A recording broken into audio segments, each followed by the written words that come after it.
మోకాళ్ల నొప్పులు, gas, gut health వంటి సర్వ రోగాలకు నివారణి అరుణ యోగా ఆముదం. హాస్పిటల్కి వేరే పని మీద వెళ్తే ఎవరో పేషెంట్ చూసి వాళ్ళకి ఇచ్చేసి డబ్బులు, ఎక్కడికి వెళ్తే హాస్పిటల్ ఎవరిని చూసాను కానీ నేను డాక్టర్కి చెప్పేసి అందరూ తెలిసిన వాళ్ళే కదండి, నా మీద వేసేయండి బిల్ అని. ఓకే. సో సిచ్యువేషన్ అది, వాళ్ళు కట్టలేరు, వాళ్ళు సేవ్ చేయాలి, నా మీద వేసేయండి. ఒక యాక్సిడెంట్ అయింది, నేను విట్నెస్ ఆ యాక్సిడెంట్కి. నలుగురు కుర్రాళ్ళు, ఎమర్జెన్సీ కుర్రాళ్ళు, పెద్ద రిచ్ లాగా లేరు, అక్కడ అడ్మిట్ చేయరు. చెప్పా నేనున్నాను, డబ్బులు నా దగ్గర ఇప్పుడు లేవు, నేనున్నాను, ట్రీట్మెంట్ చేసేయండి, ఆపరేషన్ చేసేయండి, అన్నీ చేసేయండి, డబ్బులు పంపించేసాను. దాంట్లో సాటిస్ఫాక్షన్. ఇప్పుడు మా ఇంట్లో దొంగలు పడ్డారండి ఒకప్పుడు, 2010లోనో 12లోనో. వాళ్ళని పట్టుకున్నాం, సరే వాళ్ళని పంపించాం లోపలికి. వాళ్ళ వైఫ్స్ ఫోన్ చేసేయండి, ప్లీజ్ అండి, అన్యాయం అండి, మా పసిబిడ్డ ఉందండి, ఇది ఉంది. వాళ్ళకి డబ్బులు పంపించాను నెల నెల. వాళ్ళు బతకడానికి డబ్బులు పంపిస్తూ ఉన్నా, వీళ్ళు జైల్లో ఉన్నంతకాలం వాళ్ళకి డబ్బులు పంపించా, అదొక సాటిస్ఫాక్షన్. సో తప్పు ఇక్కడ జరిగింది, వాళ్ళ ఫ్యామిలీకి అవసరమైంది డబ్బు, ఎంతో కొంత. మరి గిల్ట్ కూడా కాదు అది, దొంగలు పడితే న్యాచురల్లీ లోపల పెడతాం. సో బట్ ఏంటి, వీళ్ళకి వాళ్ళకి అవసరమైంది నేను ఇవ్వగలిగాను, నా సాటిస్ఫాక్షన్ లెవెల్స్ ఇవ్వండి. So that is why I can be happy and proud. Okay. అందుకే ఈ మంచితనం అన్నది అకౌంటబిలిటీలో డబల్ అయ్యి మీకు మళ్ళీ మంచితనం అన్నది ఇలా బౌన్స్ బ్యాక్ అవుద్ది, మళ్ళీ సక్సెస్ అవుతారు అన్నది నేను అదే చెప్తున్నాను. మరి అదే కర్మ అంటారు, ఏమంటారు నాకు తెలీదు. I don't believe in karma అండి. కర్మ అంటే నాకు పూర్వ జన్మలో ఏదో చేస్తే తప్పు ఇప్పుడు అనుభవించడం అనేది కరెక్టే కాదు నా ప్రకారం. అది I don't believe in that. ఎందుకంటే నిన్న చేసిందే మర్చిపోతాం మనం, నిన్న చేసిన తప్పు. అప్పుడెప్పుడు ఏదో చేయింది దానికి ఇప్పుడు బాధపడటం ఏంటి, అది పక్కన పెడితే ఎన్ని పక్కన పెట్టండి. I want to be happy. If I want to be happy, I should do what I want to. Okay. That is all. And this is what gives me happiness. మరి ఇలాంటివి ఎక్స్ప్రెస్ చేస్తున్నప్పుడు కొన్ని ప్రాబ్లమ్స్ కూడా వస్తాయి కదా. ఈయన దగ్గరికి వెళ్ళి బాబు నాకు కష్టం అంటే పడిపోతాడు అన్నది కూడా వచ్చి అది రాంగ్ వేలో వెళ్ళిపోవచ్చు. వెళ్తాయండి, అది ఏం చేస్తాం. See that also happens. దానివల్ల కొంతమంది జెన్యున్ వాళ్ళు ఎఫెక్ట్ అవుతారు రివర్స్లో. ఓకే. నమ్మకం పోతుంది, డౌట్ లేదు. మోసం జరిగింది చాలాసార్లు, మోసపోయాను. Okay, but that is my problem, మోసపోవడం అని. బట్ ఇప్పుడు ఏంటంటే డెఫినెట్గా ఇప్పుడు అనలైజ్ చేసి నిజమా కాదనేది ఎంక్వైరీ చేసి నేను చేస్తాను వాట్ ఎవర్ ఐమ్ డూయింగ్. అంతకుముందు ఇచ్చేసేవాడిని, ఇప్పుడు ఎందుకు కరెక్టా కాదా, ఈ వాల్యూ, ఈ డబ్బు వాల్యూ అతనికి కరెక్టా కాదా అనేది ఆలోచించేస్తున్నాను. ఓకే. సో జగపతి బాబు గారు డౌన్ఫాల్ అవ్వడానికి మేజర్ కారణాలు ఇవే అంటే ఇది ఫైనాన్షియల్గా ఎస్ అండి. అంటే ఇంట్రెస్ట్లో ఇల్లు అండి. ఐ వుడ్ సే నేను కట్టిన ఇల్లు, నేను చేసిన మేజర్ తప్పు ఏంటంటే ఇల్లు ఆపేసి ఉండాలి. స్టార్ట్ చేసిన 6 monthsకి నా డౌన్ఫాల్ స్టార్ట్ అయింది కెరియర్లో. ఓకే. ఓకే. సో అప్పుడే మా రెమ్యునరేషన్స్ పడిపోయి, సినిమాలు ఫ్లాప్లు అయిపోయి, ఇవన్నీ జరిగినాయి. సో ఫ్యామిలీని డిసప్పాయింట్ చేయకూడదు, వాళ్ళకి తెలియకూడదు నా ప్రాబ్లము అనేది, అది పర్సనల్గా సెంటిమెంటల్గా తీసేసుకుని విపరీతంగా అప్పులు చేసేసి ఇల్లు కట్టేశాను. ఓకే. ఓకే.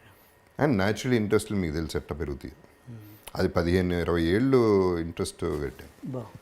అండ్ న్యాచురల్లీ చాలా డబ్బు వెళ్ళిపోతుంది కదా. So I would say that is the major loss. ఇప్పుడు ఆ పెయిన్ మీరు ఇంట్లో చూపించేవాళ్ళు కదా, మరి తెలిసే ఏదో క్షణంలో పసిగట్టాలి కదా ఇంట్లో వాళ్ళు. పసిగట్టడానికి మనం ఎక్స్ప్రెస్ ఎంతో కొంత ఇప్పుడు బయటపడి మనం ఇప్పుడు వాళ్ళకి అంటే అసలు పైసా లేని సిచ్యువేషన్ తీసుకెళ్ళి వాళ్ళని ఇబ్బంది పెట్టి, లేదా ఫ్రస్ట్రేషన్లో వాళ్ళ మీద అరిసి రకరకాల అట్లాంటివి చేస్తే ప్రాబ్లం వస్తుంది. కానీ సో వాళ్ళు ఏమనుకుంటారు, ఏదో చేస్తాడులే, ఏదో పడుతున్నాడు, పడని బయట పడతామని హోపే ఉంటుంది వాళ్ళకి. అలాంటి నా ఫ్యామిలీ అటువంటిది. ఇంకో ఫ్యామిలీ అయితే ఛాన్స్ ఉండేది కదా, ఇంకోళ్ళు అయితే గ్యారంటీగా రాసి రంపాన్ని పెట్టి ఇక మామూలుగా ఉండేది కదా situation. I got away. That's why I said I am very lucky. So I better be happy. And మీ మీద ఒక చిన్న కంప్లైంట్ ఏంటంటే జగపతి బాబు గారు ఎవరి మాటైనా నమ్మేస్తారు, ఒక స్టేబుల్గా ఉండరు. ఆయన ఇవాళ నేను వచ్చి ఒక విషయం చెప్తే అది వింటారు, యాక్సెప్ట్ చేస్తారు. మళ్ళీ ఇంకో పర్సన్ వచ్చి నా గురించి చెప్తే మళ్ళీ డైవర్ట్ అయిపోతారు. స్టేబుల్గా ఉండదు ఆయన మెంటాలిటీ, అందులో డిసిషన్స్ రాంగ్గా తీసుకుంటారు అన్నది ఒక ఉంది. ఎంతవరకు నిజం అది? దీంట్లో డిసిషన్ అంటే ఏ కాంటెక్స్ట్ ఇది? ఏ విషయమైనా, ఒక సపోజ్ నేను ఏదో ఫలానా సినిమా ఏదో ఏ ఇష్యూ అయినా కావచ్చు, నేను వచ్చి చెప్పిన మాట నమ్ముతారు, మళ్ళీ ఇంకో పర్సన్ వచ్చేసి ఫలానా వాడు తప్పు అంటే ఇమీడియట్గా మీరు షిఫ్ట్ అయిపోతారు అన్నది. అలా అయితే సక్సెస్ అయ్యేవాడిని కదా. ఓకే. అది సినిమాని కాదు, ఎనీథింగ్లో see I'm successful in life also. Okay. అట్లా అనుకుంటే okay. There are so many situations. Okay, ఇప్పుడు యాజ్ ఇట్ ఈస్ చిన్నప్పటి నుంచి ఉన్న ఫ్రెండ్సే ఉన్నారు. ఎవరి మాట అయినా నేను పోగొట్టుకోలేదు.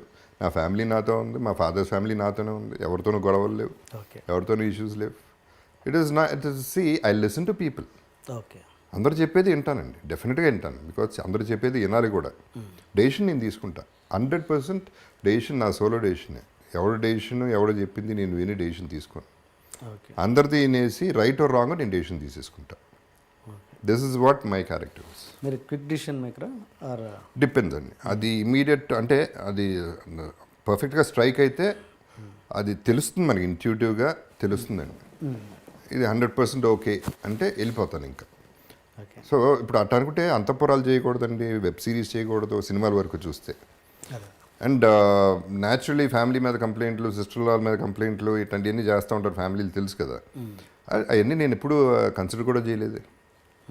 ఎటు చూసినా that's totally wrong this thing. Okay. వింటాం 100% వింటాను. ఓకే. బికాజ్ ఎవరు ఎట్లా ఫీల్ అవుతున్నాడు అనేది నాకు తెలియాలి ఒకటి. రెండోది I learn a lot of acting from that okay. By listening. మన సినిమాకి వస్తే సైరా నరసింహారెడ్డి ఎలా ఉండబోతుంది మీ క్యారెక్టర్ కానీ? అంటే ఇప్పుడు చేసిన వాటికంటే భిన్నంగా ఉండబోతుందా? యా క్యారెక్టర్ వేరేగా ఉందండి. Saira of course is a huge film.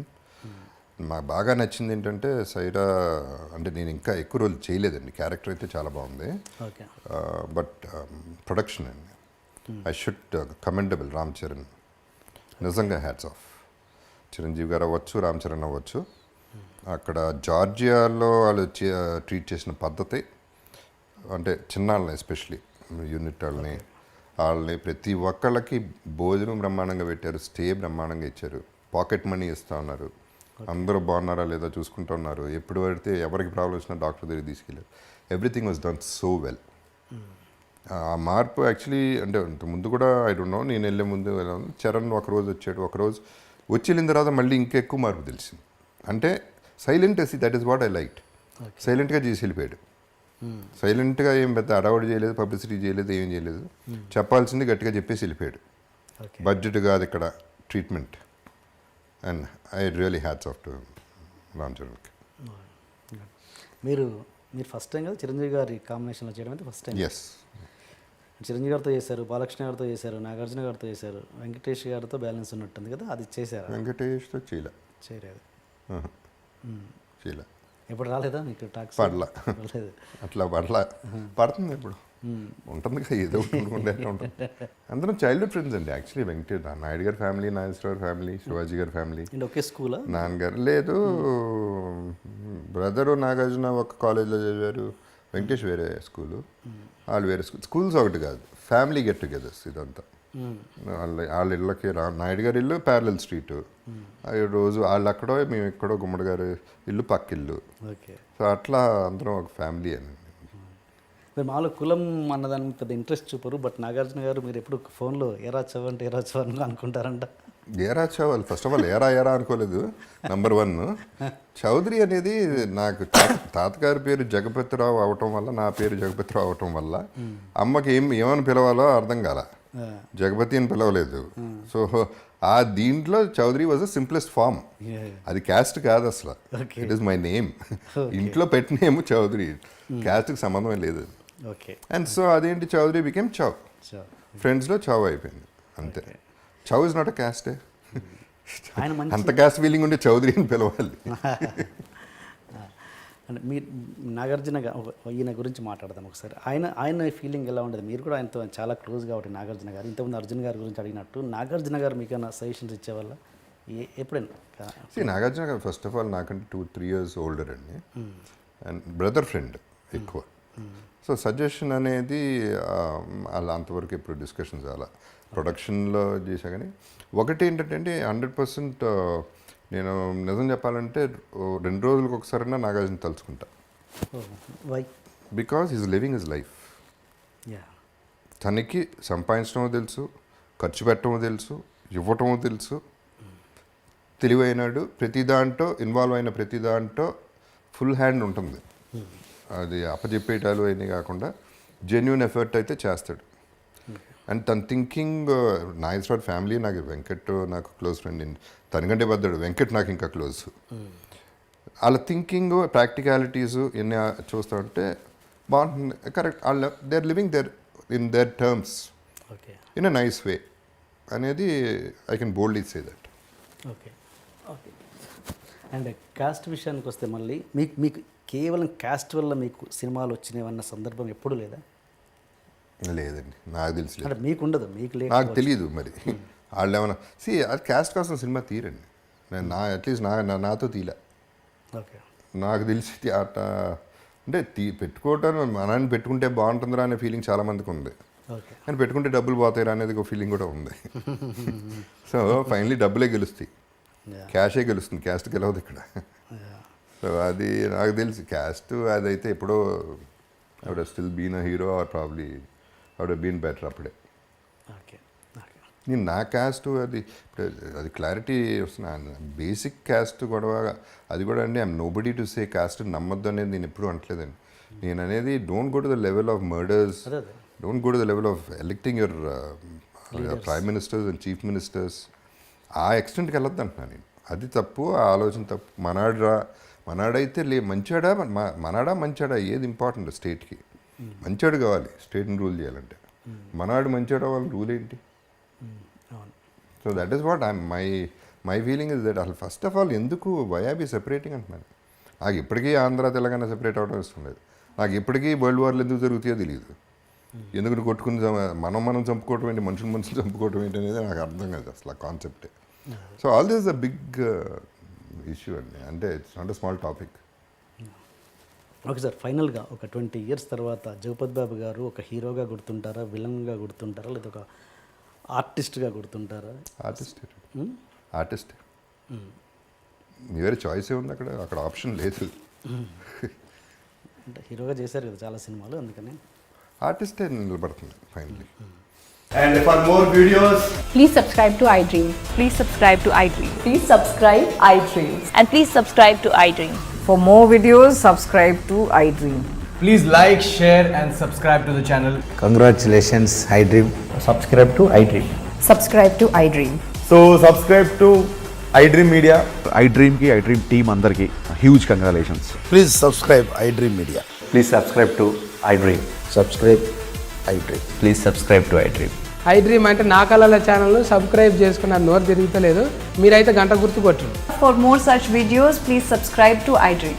Subscribe to iDream. Please subscribe to iDream. Please subscribe iDream Media. Please do subscribe to iDream. Please subscribe to iDream Media. For best entertainment and information, please subscribe iDream. And don't forget to subscribe to iDream.